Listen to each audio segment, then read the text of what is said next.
Hi, everybody. I'm Kat Smith, and this is my first time to jump in as a presenter for many years. We won't talk about that, but I'm going to jump right in. So what I want to talk about today and what I want to kind of tickle your brain cells with is what's in a word? How important is a word, a single word, when you're doing research?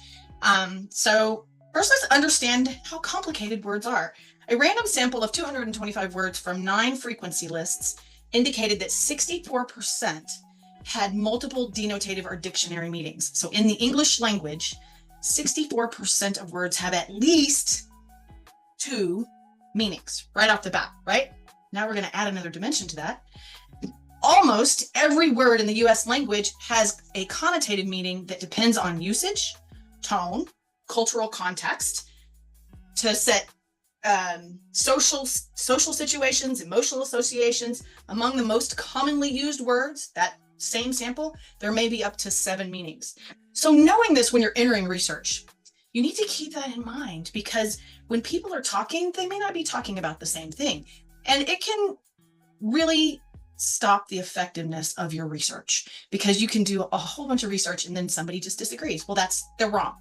I'm sure a lot of you have heard, well, your research is wrong. That's not what the clients really want. And sometimes it's just because of how you define a word. So I'm going to give you a few examples, and then y'all can break out and talk about some of your own situations. So first, let's look at this little example. Can anybody tell me what's the common word? Anybody speak up? Stud. You played the game. I should have known you would be the one to guess. Yes, it's stud. Recently, I played that New York Times game Spanagram, and their hint was the word stud. Their search was about piercings. So you see the person with the earring post, the earring, that is a piercing with a stud. So, but my mind, I do a lot of construction, went straight to the guy with the level, putting up studs. And then I thought, well, it's not that. No, it's a horse. No, then maybe I'm looking for the name of famous hot men. I had to hit the hint. But that just gives you an example. When you're using words that you're like, hey, this is an easy word, not a big deal. Well, it might be a big deal. So 3 approaches I've taken or had to take with words is 1, back up and reframe. In this particular example, I worked at JCPenney. We were doing research on modern design.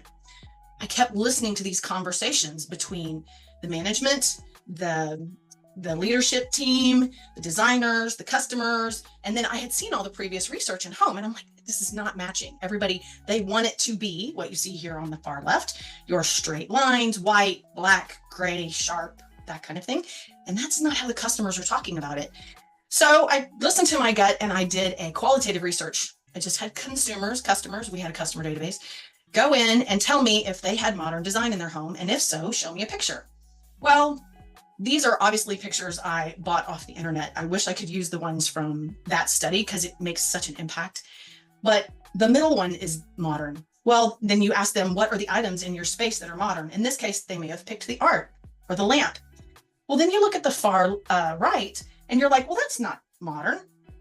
But it is. Why is it modern? Because that side table has a USB plug in it, and that all of this modern tech. So I had to show them in pictures what I was unable to get them to talk through.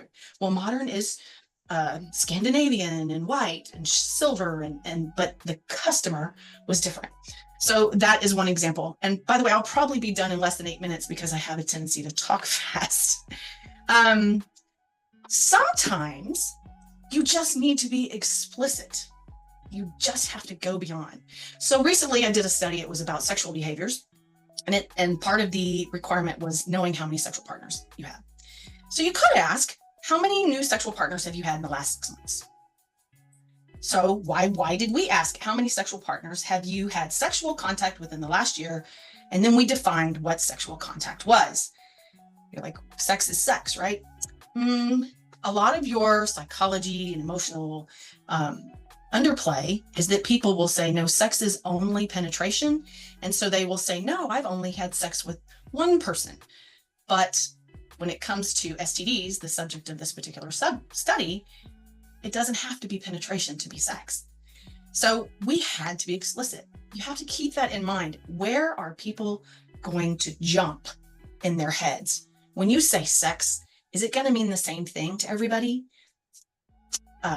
No, it's not. Fortunately, we had the qualitative to reinforce that, but absolutely it is not.